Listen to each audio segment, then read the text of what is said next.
Good afternoon on this beautiful St. Patrick's Day here in San Diego, California.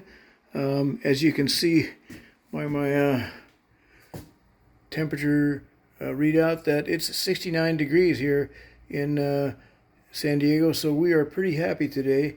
I got the doors open in the house and it's pretty nice outside and inside. There's my Gaggia Classic. This is sort of part two of the video I started yesterday, talking about a little bit about what I'm doing here. Inside the Gaggia Classic, I've got it torn apart, as you can see.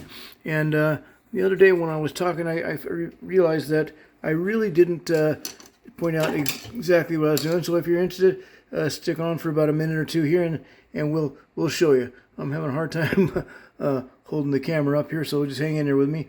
What I'm doing is I've already unbolted here. This is the boiler on the Gaggia Classic here, and there's the steam knob that comes in, and over here's the pump and the power unit on the Gaggia Classic. And so what I've done so far is I have unbolted both of these from the chassis down at the bottom, and the idea is I want to move these over just a little bit, because down in here at the side of the boiler, let me get my way down here towards the bottom.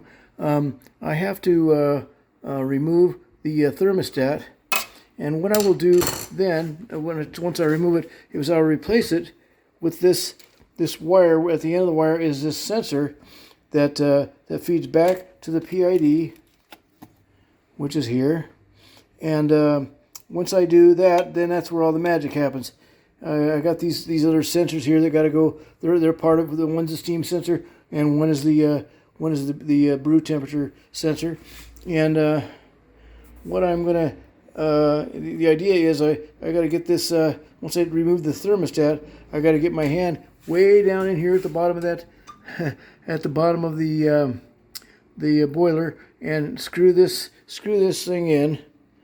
And then get all this stuff moved over so I can get my hand down in there.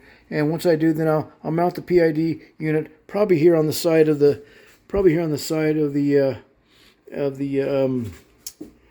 Gaggia Classic. So anyway, I think I'm planning on using some of those cell phone magnetic mounts to go right on there, so I can move it as I want. So anyway, that's kind of what I'm doing, and I'm still at it, guys.